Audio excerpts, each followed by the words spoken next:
A billionaire dared the world with $1 million bet. No one could tame his feral beast. But when little Big Shaq's daughter with autism stepped through the fear, armed only with a harmonica and silence, the impossible happened. The monster bowed, the crowd froze, and in that haunting stillness, power shattered, undone not by wealth, but by the quiet defiance of the unheard. Before we deep dive into this interesting story, subscribe to our channel, and tell us where are you watching from. Share in the comments below. Mira O'Neill sat cross-legged on the worn carpet of her small bedroom, her back pressed against the cool plaster wall. The soft glow of her bedside lamp cast long shadows across her room, where faded posters of old blues legends watched silently. In her hands, she held the harmonica, her father's harmonica, the silver worn smooth by years of music and memory. She placed it gently against her lips, and dewed in a breath, exhaling a note so soft and low it barely disturbed the air. The tune meandered, a subtle dance of melancholy and resilience, each note holding a weight of stories too big for words. Outside her window, the city hummed with distant sirens and the murmur of life in the dim streets below. But here, in this pocket of quiet, Mira created her own world. Each breath through the harmonica brought her closer to her father, whose hands had once guided hers over the instrument's ridges. His voice, now a memory, lingered in her mind. "When words fail, baby, let the music talk. It speaks louder than you ever will." Those words had carried her through long silences, since his passing, since the day the world became too bright, too loud, too confusing. Tonight, however, the music didn't merely comfort, it reached for something more. There was a pull beneath her skin, an urgency threaded into the melody she played. As her fingers danced over the instrument's holes, the air around her felt charged, almost electric, as if the notes could rewrite her reality if she just played them right. She closed her eyes, breathing deeply, letting the world fade into the background hum of music. Miles away, the Caldwell estate buzzed with preparations. Inside its marble halls, and behind wrought iron gates, caterers arranged platters of delicate hors d'oeuvres, servers rehearsed practiced smiles, and security personnel reviewed protocols for the night's exclusive gala. In the grand ballroom, the floor gleamed like polished ice under the crystal chandeliers, and velvet drapes framed towering windows that caught the last light of the setting sun. Maxwell Caldwell himself, tall and impeccably dressed, moved through the space with the detached precision of a man accustomed to orchestrating power. Outside the estate's gates, luxury vehicles queued along the private drive, their headlights piercing the encroaching darkness. The air was thick with the scent of blooming magnolias and the underlying sharpness of anticipation. In a side lot, hidden from the guests' view, staff arrived through a service entrance, their uniforms crisp but their faces weary. Among them, Shawnee O'Neill adjusted her apron and glanced over her shoulder, her heart tight with the decision she had made. Bringing Mira here wasn't ideal, but there had been no one else to watch her daughter, and leaving her alone at home hadn't been an option. Inside the grand estate, Maxwell surveyed the preparations with a critical eye. His prized Rottweiler, Cooper, lay at his feet, massive and silent, his dark eyes tracking the movements of the staff. Cooper was more than a pet. He was a symbol of control, a creature trained to obey, to intimidate, to protect. As Maxwell glanced toward the stage where the evening's entertainment would unfold, a faint smile tugged at the corner of his mouth. His plan was flawless, his control absolute. This night would cement his standing, his wealth, his legacy. Back in her bedroom, Mara felt a shift. The melody she played dipped, wavered, then surged with an intensity that made her pause, her breath catching. Her heart pounded as if sensing a change in the air, a disturbance carried on the wings of her song. She opened her eyes, her gaze steady but distant, as if she were seeing something beyond the confines of her room. The harmonica's last note trembled into silence, leaving behind a vacuum of anticipation. Jasmine's voice called softly from the hallway, breaking the spell. "Baby, we need to go." Mira hesitated, her fingers tightening on the harmonica, then slowly stood, tucking it safely into her dress pocket. She followed her mother to the door, glancing back once at her quiet sanctuary. The city's hum seemed louder now, the air outside charged with something unseen. As they stepped into the evening, leaving behind their small apartment, for the grand expanse of the Caldwell estate, Mira felt the weight of her father's legacy settle around her shoulders. She didn't know what awaited them, only that her music might be needed, in ways she had never imagined. The quiet tune she had played moments ago still lingered in her mind, an echo of defiance and connection, that would soon carry her into the heart of a confrontation no one, least of all a billionaire like Maxwell Caldwell, could have foreseen. The night unfolded beneath a velvet sky, punctuated by the glittering lights of luxury vehicles weaving through the wrought iron gates of the Caldwell estate. Inside, the grand ballroom hummed with calculated elegance, its towering columns draped in sheer silks, and crystal chandeliers casting fractured rainbows across polished marble. The air smelled of aged scotch, gardenias from the manicured lawns, and the undercurrent of wealth that dictated the rules of this game. Waiters in starched uniforms floated like shadows, balancing flutes of champagne and tiny amuse-bouches, as Atlanta's most influential families filled the space with laughter, measured conversation, and thinly veiled judgment. Maxwell Caldwell, tall and immaculately tailored in a midnight blue tuxedo, stood at the apex of it all, surveying his domain with practiced charm. His sharp eyes flicked over the scene, nodding politely to the commissioners, CEOs and socialites, who paraded past him with eager smiles. His lips curled into a subtle smile of ownership. This was his kingdom, an empire built not just on tech fortunes, but on leverage, on knowing exactly how to maneuver people like pawns. His prize Rottweiler, Cooper, sat at his side, a hulking presence of muscle and menace, his deep eyes reflecting the chandelier light like obsidian.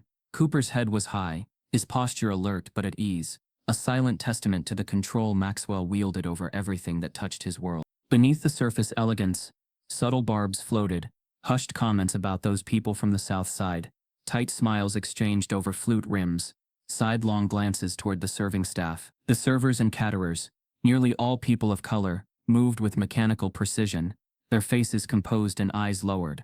Among them, Shawnee O'Neill navigated the maze of white linen-draped tables and patrons, her expression serene but her posture stiff. She had seen this before, the fragile courtesy of the powerful masking the brittle shell of entitlement. She kept her head down, her daughter Mara tucked safely in the kitchen, though a gnawing unease had rooted in her stomach since stepping onto the estate grounds. In one corner, Trevor Caldwell, Maxwell's son, leaned against the bar, his cheeks flushed from too much bourbon and entitlement. He laughed too loudly at a joke no one else found amusing, and waved dismissively at a server who hesitated too long with his drink. His careless gestures, slurred commands, and conspiratorial smirks betrayed not just his intoxication, but a barely concealed disdain for anyone beneath his family's station. Trevor's eyes sparkled with a dangerous mix of mischief and malice, as he whispered to a group of equally privileged friends, their laughter slicing through the room's curated civility. Near the stage, a small platform had been set, ostensibly for tonight's entertainment. A reinforced enclosure glinted under the soft lights, draped with a black velvet cloth. The anticipation rippled subtly through the crowd, a shared secret among the elite. Whispers danced from lips painted in shades of power and ambition. "He's really going to do it this time," someone murmured. "I heard it's not just for show, it's a real wager. $1 million. No one will get close." Maxwell approached the stage with deliberate grace, drawing the room's attention as effortlessly as a puppeteer pulling strings. He lifted his hands, and the ambient conversation softened to a hush. His voice, smooth and controlled, resonated with the practiced cadence of a man used to commanding an audience. "Ladies and gentlemen," he began, "tonight, as you know, we gather not just for charity, but for a challenge, a test of courage, skill, and instinct. $1 million, cash to anyone who can do what no one has done before. Approach Cooper and calm him when he's in full protection mode." He let the words hang in the air, savoring the ripple of astonishment and anticipation that followed. A silver briefcase was opened with a flourish, revealing stacks of crisp bills, their edges gleaming under the chandelier's light. Trevor let out a guffaw, slapping the shoulder of a guest, as if to say, "Watch this." A few glanced around uncomfortably, sensing something beneath the surface. The cryptic glances between Trevor and his father, the careful way Maxwell avoided locking eyes with anyone for too long, as if conspiracies whispered just beyond the reach of polite society. Mira, unseen by most of the guests, peered through the small circular window of the swinging kitchen door, her gaze fixed on Cooper, not with fear, but with quiet intensity. From her vantage point, she caught the subtle tremor in the dog's posture, the darting flick of his tongue, the way his ears twitched at the rising murmur of voices. She recognized those signs, mirrored them in herself when the world pressed too close. She slipped a hand into her pocket, fingers tightening around her father's harmonica, feeling its cool metal like a steadying pulse. Jasmine's voice cut through Miara's focus. "Stay back, baby. This isn't our place." But Miara's eyes didn't move from Cooper's. Back on stage, Maxwell turned to signal his handlers, and the velvet drape was pulled away. Cooper stood within the enclosure, muscles coiled, his sharp gaze scanning the crowd. A low growl vibrated from his chest, a sound that resonated with a predatory edge just this side of control. The handlers exchanged brief nods, their movements precise and rehearsed. Cooper was ready, not just trained, but primed. Trevor leaned closer to one of his friends, his voice low but not quite a whisper. "Watch him go. He'll play the game. Snap just enough to scare them off. Then settle. Dad makes the bet, rakes in the prestige, and no one gets hurt. Just like always." The friend laughed nervously, the edge of discomfort in his tone betraying his unease. As the applause and murmurs of curiosity rose, Maxwell's smile remained fixed, but his eyes flickered toward Trevor. There was an unspoken tension in the exchange, a fleeting acknowledgement of the darker truths that underpinned this polished spectacle. The illusion of control, of confidence, of invulnerability was as delicate as the champagne bubbles rising in the guests' flutes. And in the shadows of the kitchen, Mara's quiet gaze never wavered. Her fingers tapped a silent rhythm against her leg, her mind already humming with the melody that might bridge the invisible chasm between her and the powerful, between the silent truths she carried and the unspoken cruelty veiled in velvet and crystal. This night, carefully choreographed to affirm Maxwell Caldwell's dominance, was about to twist into something no one, not even Maxwell, had anticipated. As the first guests approached the enclosure with the bravado expected of Atlanta's elite, Cooper's low growls reverberated through the ballroom. Each attempt ended predictably. The dog snapped, lunged against his restraints, and sent the would-be challengers fleeing, their laughter thin and forced. Among them were celebrities, dog trainers, and even a self-proclaimed animal psychic, each defeated in turn by the animal they had underestimated. Trevor's mocking commentary delivered with increasing slurs rang out from near the bar, drawing uncomfortable glances from those around him. In the quiet recesses of the kitchen, Miara O'Neill pressed her forehead against the cool metal of the swinging door, her breath shallow, her hands trembling just slightly, as she held her father's harmonica close. Through the narrow window, she watched as the room's energy shifted from bemused indulgence to uneasy anticipation. She had seen the subtle changes in Cooper's stance, the panic behind his aggression, the familiar signs of sensory overload in his rapid breaths and tense posture. She understood it without words, feeling an echo of her own quiet struggles reflected in the powerful creature's turmoil. Shawnee had warned her to stay back, to stay invisible. But Miara's heart beat a determined rhythm that drowned out the cautionary whispers. The pull was undeniable, a thread tying her to the dog who stood alone against the glittering crowd. Her fingers, pale against the dark metal of the harmonica, twitched as if the music inside her was ready to burst. Outside the kitchen, the challenge had begun to unravel. Trevor, emboldened by his father's approving nod and the weight of family wealth, taunted each failed contestant with crude jokes and barely concealed scorn. The onlookers, previously amused, now shifted uneasily as if recognizing the thin veneer of control that threatened to crack. Dr. Pierce, observing from the sidelines, muttered under her breath about the dangerous absurdity of the spectacle, her phone discreetly recording the unfolding scene. Then Miara moved. It wasn't a dramatic gesture, but a quiet, deliberate step through the kitchen door. The soft creak of the hinge cut through the rising murmur of the crowd. For a moment, no one noticed her, small in her second-hand blue dress, with neat braids framing her delicate face. She seemed like a ghost, slipping unnoticed into the grand space. But Cooper noticed, his head swiveled, his growl catching mid-throat, as his eyes locked onto her slight form. His ears pricked forward, the muscles along his back rippling not with aggression but with startled recognition. Whispers bloomed in the audience, dissonant murmurs rippling through the tension. "Who is that? Is she part of the staff? What's that kid doing?" Trevor's drunken laughter cut through the confusion, loud and dismissive. "Oh, this'll be rich. Let the help have a go," he jeered, eliciting a few uncomfortable chuckles from those still determined to align with the Caldwell's influence. Miara's steps faltered, her pulse thudding in her ears, as the weight of 100 gazes settled on her. She could feel the sharp edge of judgment, the sneers hidden behind polite masks, the low hum of disbelief. But her eyes never left Cooper's. The harmonica trembled slightly in her hand as she lifted it to her lips.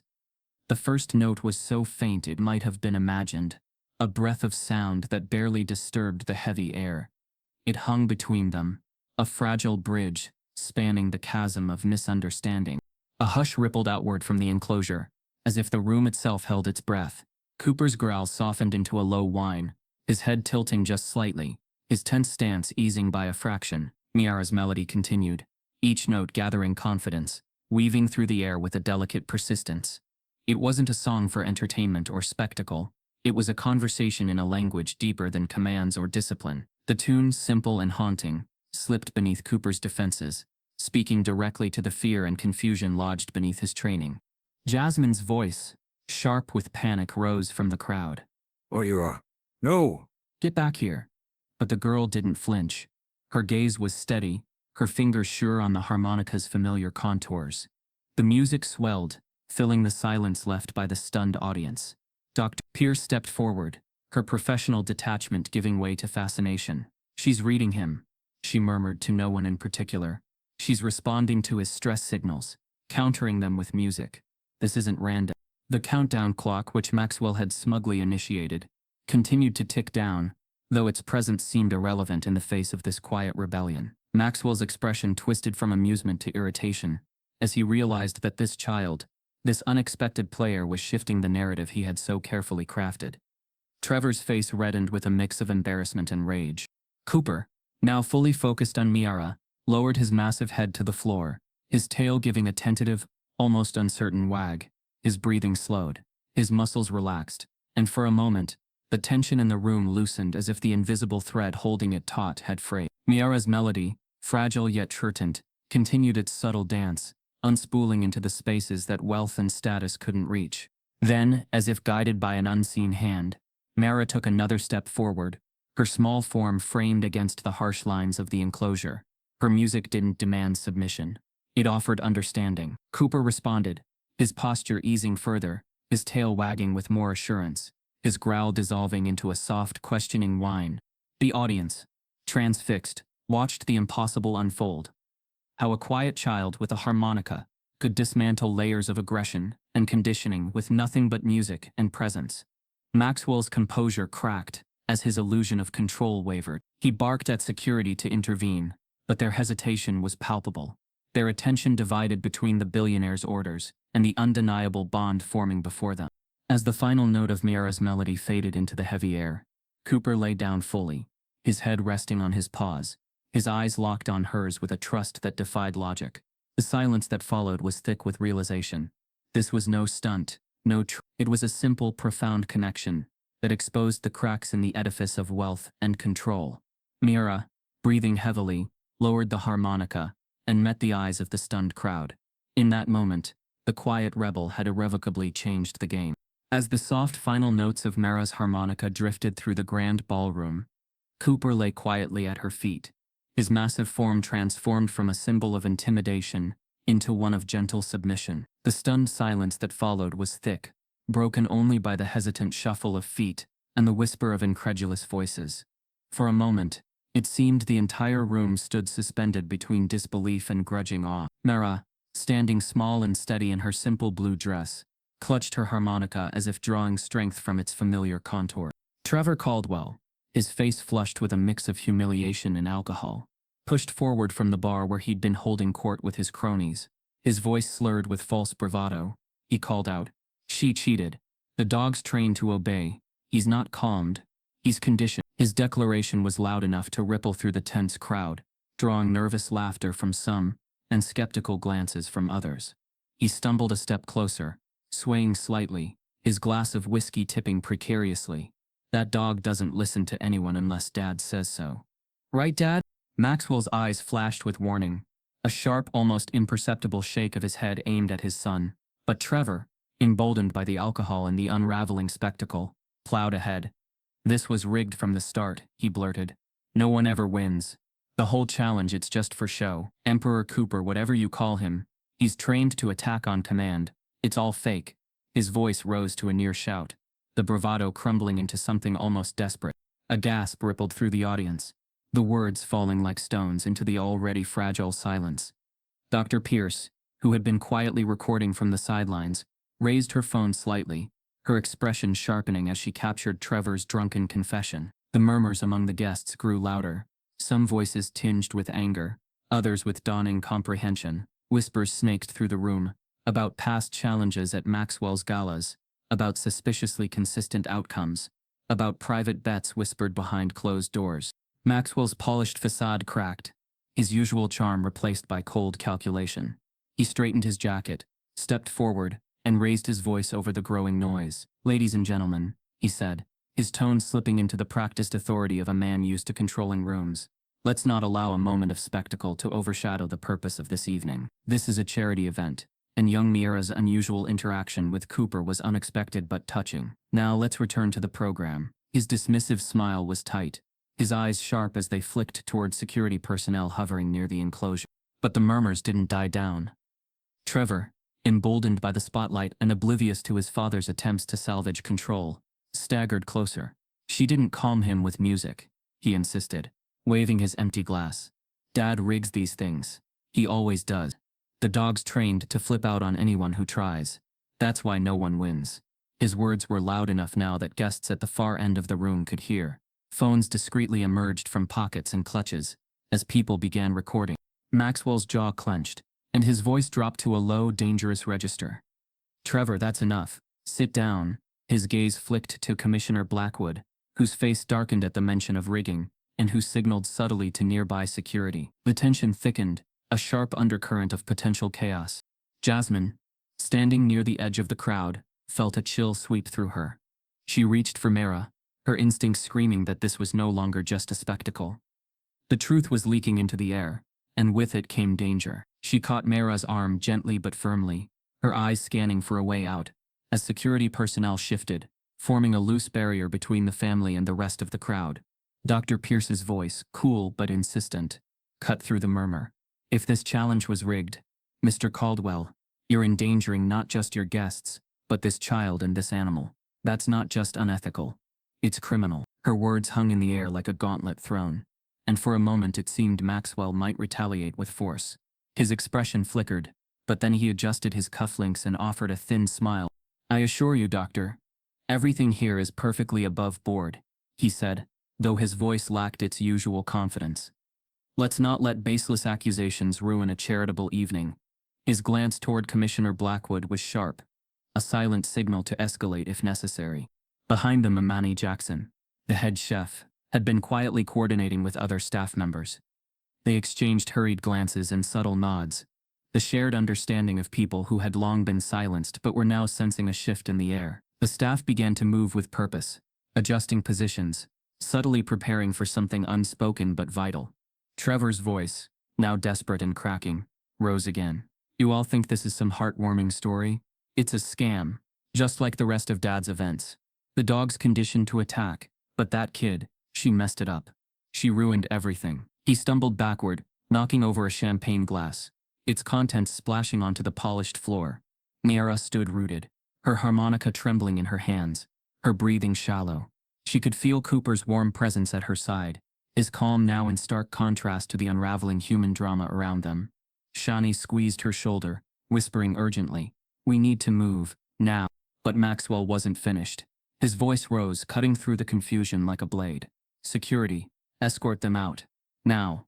His hand gestured toward Mara and her mother, his face hard and unyielding. The guards hesitated, glancing at each other, and then at the girl who had done what no one else had calmed the beast.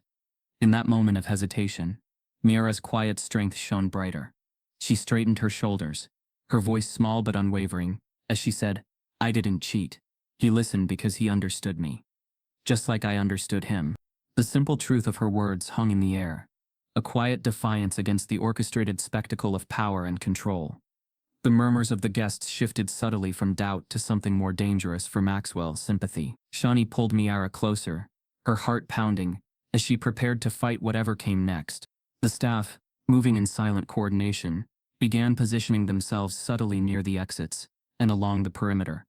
It was a quiet preparation, a gathering of resolve that had been building silently for years, under the weight of Maxwell's arrogance. The atmosphere thickened with anticipation, the crowd now divided between those still loyal to the status quo and those beginning to question the reality before them. Miura's music, Cooper's unexpected loyalty, and Trevor's damning confession had cracked open a door to a truth long buried beneath layers of wealth and influence.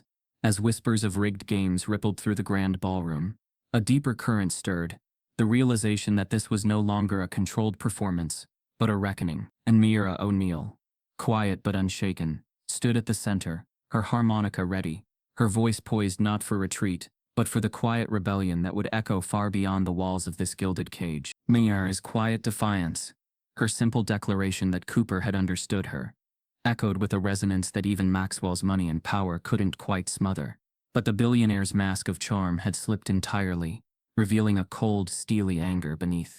Enough of this nonsense, he snapped, his voice sharp and brittle. Security, remove them now. His hand sliced through the air, a gesture of finality, of control. The guards, tense and wary, moved toward Miura and Jasmine, their steps hesitant but obedient to their employer's command. The room's murmur rose to an uneasy crescendo, guests torn between silent complicity and reluctant sympathy. Shani instinctively tightened her hold on Miura's shoulder, her voice trembling but firm. "Please," she pleaded, her eyes darting from the encroaching guards to the stunned faces of the onlookers. "She's a child, she hasn't done anything wrong, she just played music." But the guards' instructions were clear, their duty weighed against their personal discomfort. As one guard reached for Miura's arm, his grip was firm but not brutal. The gesture enough to jolt the girl into a state of overwhelmed panic. The sudden contact, the surge of noise, the glare of the chandeliers, all of it converged into a maelstrom of sensory input that her mind could no longer filter. Her body tensed, her breathing turned ragged, and a keening sound, raw and piercing, rose from her throat. She began to rock slightly, her hands clutching at her dress, her harmonica falling from her trembling fingers to the polished floor. Jasmine's heart clenched at the sight, her voice rising in desperation. "She's autistic. You're making it worse. She's overwhelmed." But her words were drowned by the swelling tension, her protest swept aside by the guard's hesitant persistence. Cooper, sensing the shift in Miura's demeanor, responded with an instinct that bypassed training or commands. His massive frame tensed, his ears flattening, his eyes narrowing as he stepped forward, positioning himself squarely between the girl and the approaching guards. His low, rumbling growl wasn't born of aggression but of protective resolve, a silent warning that he would not allow harm to come to the child who had soothed his own turmoil. The scene froze for a heartbeat, an exquisite breathless pause in which the entire room seemed to hold still. The guards, recognizing the potential danger and pressing further, hesitated. The crowd, sensing the fragile balance of the moment, collectively held its breath. Even Maxwell, his face mottled with frustration, faltered in his demand for immediate action. Dr. Pierce, stepping forward with a calm born of both professional expertise and growing moral outrage, spoke in a voice that carried despite its measured tone. "You're pushing her into a meltdown," she said quietly but firmly. "This isn't just defiance. This is an overwhelmed child in distress. And the dog he's not attacking, he's protecting her. Look at his posture, his control. This isn't violence, it's loyalty." Her words created ripples through the crowd, shifting the undercurrent from shock to something approaching reluctant understanding. Miura's rocking intensified, her fingers digging into the fabric of her dress, her eyes squeezed shut against the visual onslaught. But Cooper remained steady, his body a living barrier, his deep growl vibrating through the tense air. Jasmine, her voice thick with emotion, reached toward her daughter. "Baby, it's okay, we're here, just breathe, Mama's got you." But Miura's mind was trapped in the storm, her ability to process the words slipping beneath the weight of her overwhelmed senses. The guards exchanged glances, torn between their orders and the clear, wordless communication from the massive Rottweiler at Miura's side. One of them, older and with the weariness of long service etched into his features, took a half step back. "Sir," he murmured to Mammal, "maybe we should wait. The dog's he's not like before. He's not attacking, but he's not going to back down either." Maxwell's face flushed with a fury born of entitlement, and losing control of his carefully orchestrated world. "She's a child," he snapped. "The dog's mine. Get them out of here." But his words cracked under the weight of the moment, falling flat against the rising tide of resistance. A flicker of movement among the staff signaled a shift. Imani Jackson, her tall frame a beacon of quiet authority, moved closer, her voice low, but resolute. "We can't just stand here and let this happen. she murmured to her team. They're pushing too far. It's time. The staff, long silenced witnesses to Maxwell's excesses, exchanged glances and subtle nods, readying to act if the situation escalated. In the silence that followed, Miara's trembling slowed, her body finding a fragile center of calm as she felt Cooper's solid weight at her side. The dog's presence wasn't just protective, it was anchoring, a steady pulse in the chaos that allowed her to find a sliver of peace amidst the storm. Her breathing, though still ragged, began to even out, the tightness in her chest easing slightly. Dr. Pierce, her voice laced with both urgency and quiet authority, addressed the room at large. This child needs space. Pushing her further will only escalate the situation. And this dog, he's not a threat. He's her protector. You're looking at loyalty, not danger. For a long suspended moment, no one moved. The grand ballroom, once a stage for controlled entertainment and calculated power plays, now stood as a fragile battleground of emotions, unspoken alliances, and the quiet courage of a child who refused to be broken. Maxwell's fury, his world of control and appearances, cracked further as the crowd's murmurs turned into quiet murmurs of support for the girl and the dog. The guards, sensing the shifting tide, held their positions but did not advance. Even Commissioner Blackwood, watching from the periphery, seemed to hesitate, the weight of public scrutiny and the undercurrent of shifting loyalties staying his hand. In the midst of it all, Mara, her small form wrapped in Cooper's protective presence, found the strength to lift her head. Her gaze met Maxwell's, her eyes steady despite the tears that tracked down her cheeks. In that silent, powerful moment, her message was clear. She would not be silenced, she would not be broken, and she would not abandon the bond she had forged with the misunderstood creature at her side. The standoff held, delicate and unbroken, poised on the edge of something neither side could fully control. The next move, fraught with risk and potential consequence, hung suspended in the heavy air of the grand ballroom, waiting for a decision that could either shatter the fragile calm or ignite a confrontation neither side was truly prepared to face. As they approached the church, its Gothic spires silhouetted against the city skyline, the group was met by a gathering of community members. Word of Miara's courageous act had spread rapidly through social media, drawing supporters from various neighborhoods. They formed a protective human circle around the church, their presence a silent yet powerful statement of solidarity. Cell phones were held aloft, recording the scene, ready to broadcast any attempts at forceful intervention. Inside the church, the atmosphere was a mix of anxiety and resolve. Miara sat quietly in a pew, Cooper at her side, his head resting on her lap. Shawnee stood nearby, her eyes scanning the room, taking in the faces of allies and strangers, united by a common cause. Imani and other staff members coordinated with community leaders, ensuring that the church remained a safe haven. The calm was disrupted by the arrival of Maxwell Caldwell and Commissioner Blackwood.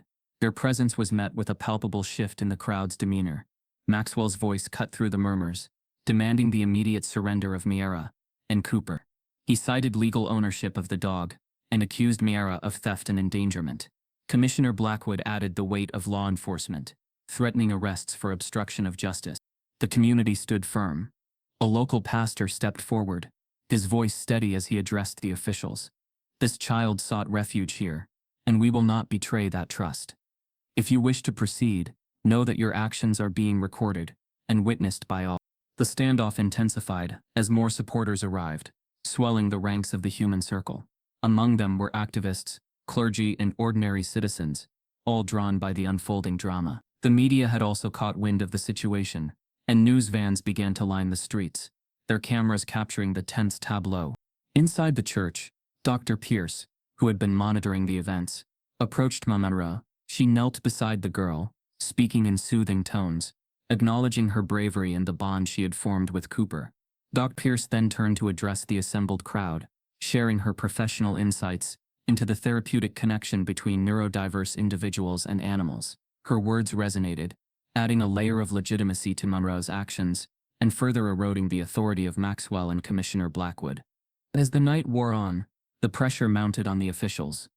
The unwavering unity of the community, combined with the growing media attention, left them with limited options.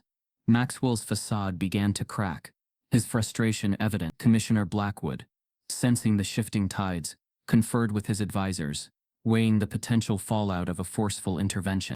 In a final attempt to assert control, Maxwell offered a compromise.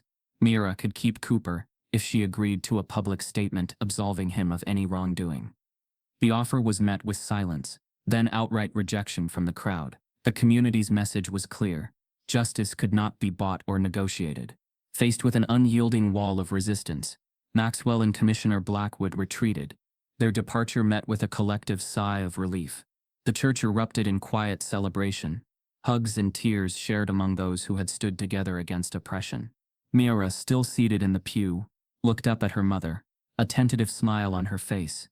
Shawnee embraced her daughter, whispering words of pride and love. Cooper, sensing the shift in mood, wagged his tail gently, his eyes reflecting the calm that had finally settled over the sanctuary. The events of that night would ripple through Atlanta and beyond, a testament to the power of community, the strength of conviction, and the unbreakable bond between a girl and her dog. The witness circle had not only protected Mira, but had also exposed the cracks in the structures of power, setting the stage for a broader reckoning. Phones rang unanswered, screens buzzed with notifications he couldn't ignore, and outside, news vans lined the streets. The confrontation at the church the night before had transformed from a local scandal into a national reckoning. Mira's quiet defiance and Cooper's protective loyalty had struck a chord far beyond Atlanta's high society. Social media platforms surged with hashtags like Harmonica Hero and Justice for Mira, each post amplifying her story. On morning news shows, anchors replayed shaky cell phone footage of the tense standoff. Pundits debated the legal implications of Maxwell's actions, while carefully edited interviews with eyewitnesses painted him as a symbol of unchecked privilege. High-profile figures, from civil rights leaders to entertainment stars, posted messages of support for Mira. Celebrities shared heartfelt videos, recounting their own struggles with discrimination and exclusion, creating a groundswell of solidarity that no PR team could contain. The media storm wasn't just about a dog or a child. It had become a cultural flashpoint about justice, power, and humanity. Maxwell sat behind his mahogany desk, his hands gripping the armrests, trying to maintain control over a crumbling narrative. His legal team paced nearby, trading hurried phone calls and grim whispers. Commissioner Blackwood, his usual ally, had become a liability. The internal affairs investigation into his department was now public knowledge. Worse still, Trevor's drunken confession, streamed live during the confrontation, was being replayed on every major network. The revelation that Maxwell had rigged his so-called charitable challenges exposed a history of deceit and manipulation, and the public reaction was swift and unforgiving.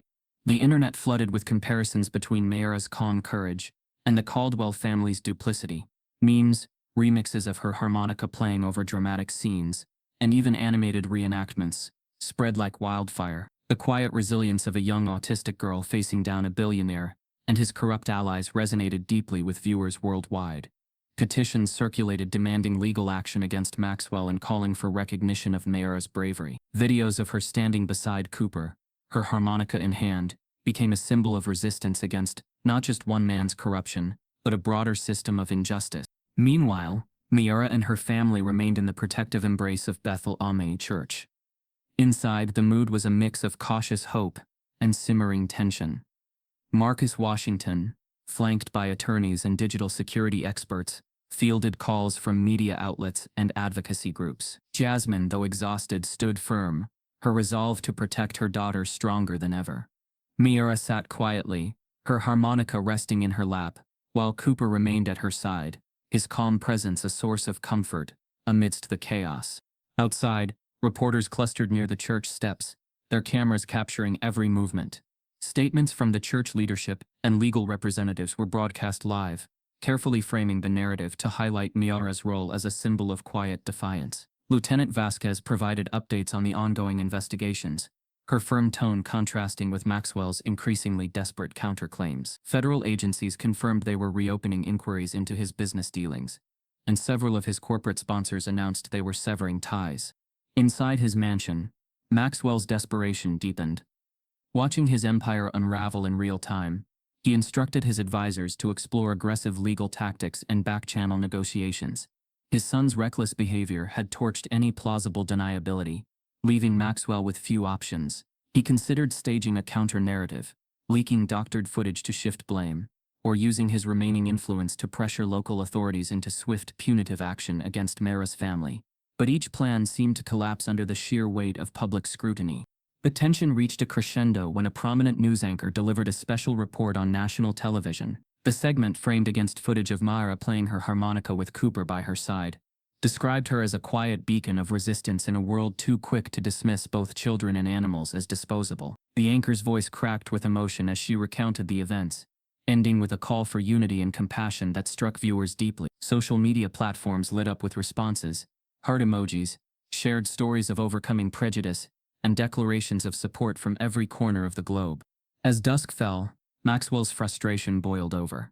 In a last-ditch effort to regain control, he authorized his team to issue a public statement, painting Miara's family as opportunists and Cooper as a dangerous animal unfit for public interaction. But the statement, released just before the evening news cycle, was met with swift backlash. Viewers flooded social media with messages condemning the victim-blaming tone, and prominent animal behaviorists and advocacy groups released counter-statements defending Cooper's actions and highlighting the profound bond he shared with Miara. In a final twist of irony, as Maxwell's world collapsed, Miara's story only grew stronger. The quiet moments of her playing her father's harmonica with Cooper at her side had transcended scandal and controversy, becoming a universal symbol of the unbreakable bond between innocence and empathy. The viral truth could not be spun or silenced, and it resonated not just because of the injustice, but because of the profound connection that had sparked it all. As news helicopters circled overhead and cameras continued to roll, it was clear that the world was no longer willing to look away. The heavy oak doors of Bethlehem Church groaned softly as Maxwell Caldwell's team entered, their designer suits a stark contrast against the humble, worn pews and the quiet determination of those gathered inside. The sanctuary, once filled with whispers of solidarity, now pulsed with an undercurrent of tension. Shawnee sat with Mira in the front pew, Cooper's massive form pressed protectively against her leg, his ears flicking at every sound from the approaching men. The air felt taut, like a string stretched too far, ready to snap with the slightest provocation. Maxwell's legal counsel, a sharp-faced man with a briefcase and a pinched expression, stepped forward first, his voice carrying the practiced confidence of someone accustomed to dictating terms. "We're here to resolve this situation amicably," he announced, addressing Marcus Washington, who stood with arms folded, flanked by Reverend Johnson and Dr. Pierce. "Mr. Caldwell is prepared to offer a generous settlement in exchange for a swift resolution. We suggest you consider this carefully for the sake of your family." Maxwell himself lingered in the doorway, his usual polished composure showing cracks beneath the weight of public disgrace. His eyes flickered toward Miara, who sat quietly, her harmonica resting in her lap like a silent testament to the storm she'd weathered. Cooper, sensing Maxwell's presence, shifted his weight subtly, a low growl vibrating in his chest, quiet but unmistakable. The legal counsel continued, oblivious to the subtle threat. "In addition to financial compensation, we are willing to arrange for continued support of the Washington family's business interests, provided the family agrees to cease all public statements and transfer custody of the animal." Marcus's expression remained unreadable, but his voice cut through the legal jargon like a blade. "You're offering hush money," he stated flatly, "and you're hoping to erase the record of what happened here. But you've underestimated the resolve of this family and this community." His words echoed softly through the sanctuary, met by murmurs of agreement from the church members who had stayed to witness the encounter. Maxwell finally stepped forward, his voice low and strained. "This situation is spiraling out of control. You're dragging my family's name through the mud over a dog and a child's impulsive decision. Think about your daughter. Think about your future. You don't want this fight." His words, meant to sound reasonable, rang hollow under the weight of his exposed duplicity. The offer's true intent was clear: silence Mayra's story, reclaim Cooper, and bury the scandal before it consumed what remained of his carefully constructed empire. Jasmine, her hands clenched tightly in her lap, fought back the instinctive urge to shield Mayra from the venomous offer. "You think you can buy your way out of this," she said quietly, her voice trembling with restrained fury. "You think this is just another deal to close, another secret to bury. But you can't buy her voice. You can't buy Cooper's loyalty. You can't buy the truth." Marcus stepped closer, his tone calm but edged with iron. "We have legal grounds to challenge every aspect of this offer. Intimidation, coercion, the rigged betting scheme, the public endangerment. Your list of liabilities is long, Maxwell. If you push this, will countersue and the truth will come out in ways even your wealth can't contain. He gestured to Dr. Pierce, who held her phone poised to transmit live if necessary. And we'll make sure the world knows it wasn't just about one event, it's a pattern, a deliberate systemic abuse of power. Cooper's steady presence beside me, Era, seemed to amplify the gravity of Marcus's words. The dog's gaze remained locked on Maxwell, unflinching, as if aware of the shifting balance of power in the room. His tail thumped softly against the pew, a quiet but resolute drumbeat that underlined the message. This bond wasn't for sale. Maxwell's composure fractured further, a muscle ticking in his jaw, as he realized the depth of his miscalculation. His legal counsel, sensing the tide turning, hesitated before offering a brittle smile. Perhaps we're misunderstanding each other, he ventured. There are other ways to resolve this. Marcus raised a hand, cutting him off. We're not interested in negotiations that involve silencing a child or forcing her to give up what's rightfully hers. Cooper stays with Miller. Any agreement must recognize that. The finality in his voice left no room for further argument. The church's silence, once tinged with apprehension, now resonated with quiet strength. Maxwell's frustration boiled over, his voice rising as he gestured sharply toward Mira. This is absurd. She's a child. That animal is mine. Legally. I'll have it seized. I'll have you all in court before you can blink. His threats, once effective in boardrooms and behind closed doors, now rang hollow against the collective will of the people standing quietly around him. Marcus's response was measured, but devastating. You're welcome to try, Maxwell. But understand this, your threats have no power here. Your influence ends where our resolve begins. And no amount of money can buy what you're trying to take. His gaze flicked to Miura, then to Cooper, whose steady presence seemed to anchor the entire room. As the stalemate stretched, Dr. Pierce spoke quietly, but firmly. You can't force a bond where none exists. Cooper has chosen her, and no amount of intimidation or legal maneuvering will change that. Her words, though softly spoken, carried the weight of undeniable truth, reinforced by the quiet strength of the community gathered in the sanctuary. Maxwell's team, recognizing defeat, gathered their papers, murmuring about reassessing options. Maxwell lingered for a moment longer, his gaze flicking between Mara's calm face, Cooper's unwavering stance, and the silent, watchful crowd. Finally, with a sharp breath, he turned away, his footsteps echoing hollowly through the church as he exited. The door swung shut behind him, sealing his retreat, and leaving Miura, Cooper, and their family standing together, a united front against a crumbling empire. As the quiet settled over the church, Shani let out a shaky breath, her hand resting on Miura's shoulder. Marcus offered a small, satisfied nod. It's not over, he murmured. But we've just won the first real victory. The air vibrated with tension, the weight of everything that had happened pressing down on Miura's slender shoulders. She glanced once at her mother, who offered an encouraging nod, and then at Marcus, who stood tall and steady, his presence a reassuring anchor. Drawing in a deep breath, Miura lifted her harmonica to her lips. The first note, clear and resonant, pierced the heavy silence like a beacon, cutting through the murmurs and the distant wail of police sirens. The melody that followed was unmistakable. Lift every voice and sing, a black national anthem, its solemn beauty unfolding in notes both delicate and defiant. The crowd's reaction was immediate. The witness circle of church members, their voices rising in unison, joined Miura's melody with words long etched into their collective memory. Lift every voice and sing, till earth and heaven ring. The anthem swelled, the combined power of Miura's harmonica and the human voices weaving a tapestry of resilience and hope.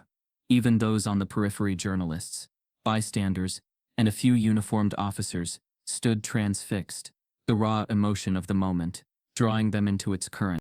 Cooper's tail thumped lightly against the stone steps, a subtle counterpoint to the music's rising cadence.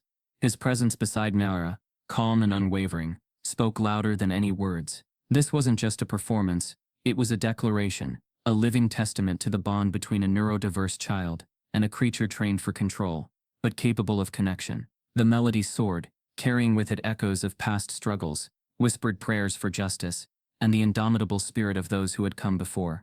Yet beneath the anthem's rising tide, a new undercurrent of tension surfaced. From within the crowd, a local journalist whispered urgently into her phone, her expression shifting from disbelief to determination. Moments later, a live stream flashed across the digital billboards, lining the street. It displayed a covertly captured video, a recording taken inside one of Maxwell Caldwell's opulent boardrooms, showing him and Commissioner Blackwood in a tense, whispered conversation. The video, though grainy, was unmistakably damning. Maxwell's voice, sharp with entitlement, hissed across the speakers. "The betting's rigged. No one wins, unless I say so. The dog's trained for aggression, and Blackwood's men keep the noise down. If anyone gets too close to winning, we pull them out, use whatever we have to, threats, legal pressure, even intimidation. You handle the cleanup, Richard. Just make sure no one connects the dots."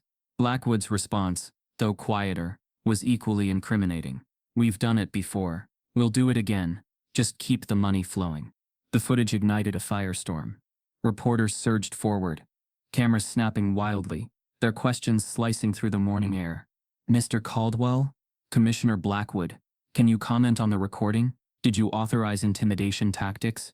How long has this been going on?" The revelation spread like wildfire across social media, the live feeds capturing not only the damning admissions, but also Miura's defiant, unshaken performance on the church steps. The juxtaposition was too stark to ignore, a child's honest music against a backdrop of corruption and lies. Maxwell, his composure shattering, attempted to push forward, waving dismissively at the growing chaos. But the crowd shifted, a subtle but undeniable movement closing ranks around Miura and Cooper, forming an unspoken barrier that refused to yield. The officers who had once stood ready to enforce orders now hesitated, uncertain, their authority undercut by the undeniable evidence playing out on every screen and speaker within earshot. Miura, unaware of the precise nature of the unfolding scandal, but sensing the shift in energy around her, played the final notes of the anthem, with a quiet, haunting resolve. The music lingered in the air, its fading echoes wrapping around the gathering like a benediction. When the last note dissolved into silence, a hush fell over the crowd, a silence heavy with the recognition that something irrevocable had changed. Shania stepped forward, wrapping an arm around her daughter's thin shoulders, her voice low but firm. "We're not going back into hiding," she said, her words carrying just enough to reach those nearest. "We're not going to be silenced. Not today." Marcus, his legal instincts sharp, nodded in agreement. "The evidence is public now. Their power is broken." Even Dr. Pierce, usually measured and precise, allowed herself a smile of quiet triumph. "The truth has a way of finding its voice," she murmured, her gaze meeting Miura's, "and sometimes, it sings louder than any threat or bribe." As the sun climbed higher, illuminating the church's stained glass with brilliant splashes of color, Miura lowered her harmonica, her eyes calm and clear. Cooper's head remained against her leg, his breath slow and steady. Together they stood as symbols of quiet defiance and the unbreakable bond forged not by wealth or power but by trust, resilience, and a shared melody that refused to be silenced. The year had turned over to spring, bringing with it the renewal of dogwoods and magnolias that lined the avenues of Atlanta. The city's pulse still carried the faint echo of the events that had unfolded months earlier, when a quiet neurodiverse girl named Mira O'Neill had challenged more than a rigged dog challenge. She had disrupted a carefully guarded status quo. Now, in a world still adjusting to the aftershocks, Mira and Cooper stood as unlikely symbols of resilience and change. At the newly inaugurated Harmony Project campus, an airy, sunlit space where music therapy intertwined seamlessly with animal rehabilitation, Mira sat cross-legged on a wide patch of green.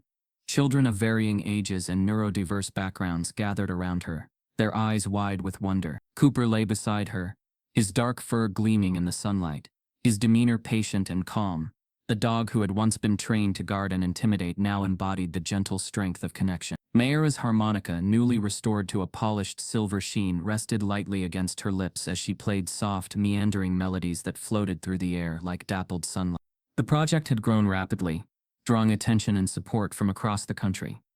Pierce, her research now widely recognized for highlighting the cognitive and emotional intelligence of therapy animals, served as a senior advisor, while Shawnee managed the culinary programs that nourished both staff and visitors with meals inspired by her family's Southern heritage. Marcus, always a steady presence, had expanded his legal work into a broader advocacy effort for neurodiverse rights and animal welfare, while also ensuring that the project's integrity remained intact against attempts to commercialize or exploit it. The media had crowned Mayra an accidental hero, though those who knew her understood that her quiet courage had been no accident. Invitations poured in, schools, conferences, and music festivals all wanting to feature the girl who had turned a simple harmonica into a symbol of defiance. Still, Mayra remained grounded, her interactions measured, her focus always returning to her music and her bond with Cooper.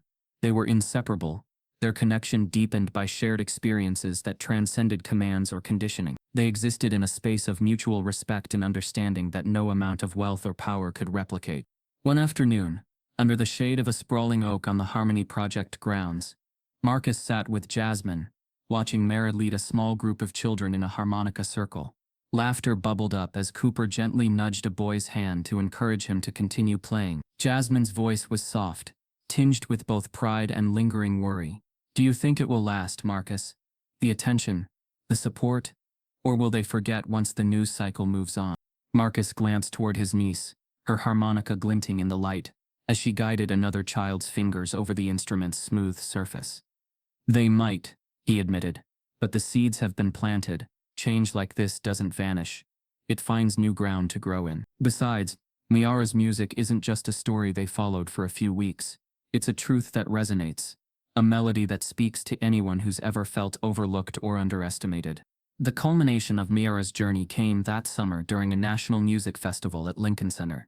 The vast auditorium shimmered with anticipation, every seat filled, the stage adorned with simple elegance that let the music speak for itself. Miara, now 13 but carrying the quiet composure of someone much older, stepped into the spotlight wearing a flowing blue dress that mirrored the one from that fateful gala, though now adorned with subtle embroidery symbolizing resilience and hope. Cooper accompanied her, his calm presence a living testament to their shared journey. As the first note of her father's blues progression spilled from the harmonica, the audience collectively held its breath. The melody, familiar to some yet achingly fresh in its delivery, wove its way through the hall, evoking memories of nights when Marcus Washington had played to soothe his daughter's fears, of the chaos at Maxwell Caldwell's estate, of the night when truth had spoken through music and silenced cruelty. Miara's performance was not flawless. There were moments when her breath caught, when her fingers trembled, but it was authentic, raw, and heartbreakingly beautiful. Cooper, ever watchful, remained by her side, his presence grounding her in the face of the overwhelming crowd.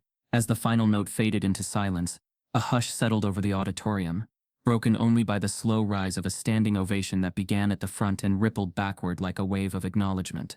Miara lowered her harmonica, her gaze sweeping over the faces turned toward her, each illuminated by something deeper than admiration, understanding.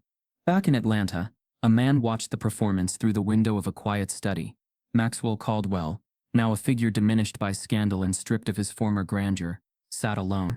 His tailored suits had been replaced by plain clothing, his carefully curated image reduced to the unvarnished reality of a man grappling with consequences.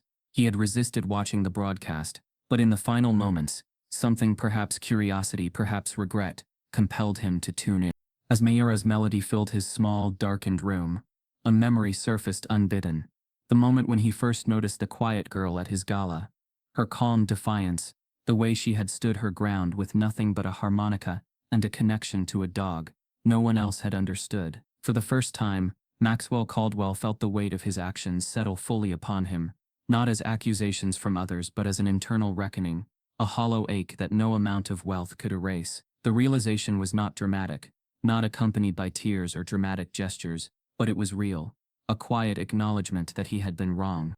The broadcast concluded, the camera lingering on Mara and Cooper as they exited the stage hand in paw. Maxwell sat in silence long after the screen went dark, the echoes of Mara's melody lingering in the air, a quiet reminder that even in a world constructed on power and control, there remained spaces where truth and connection could not be bought or silenced.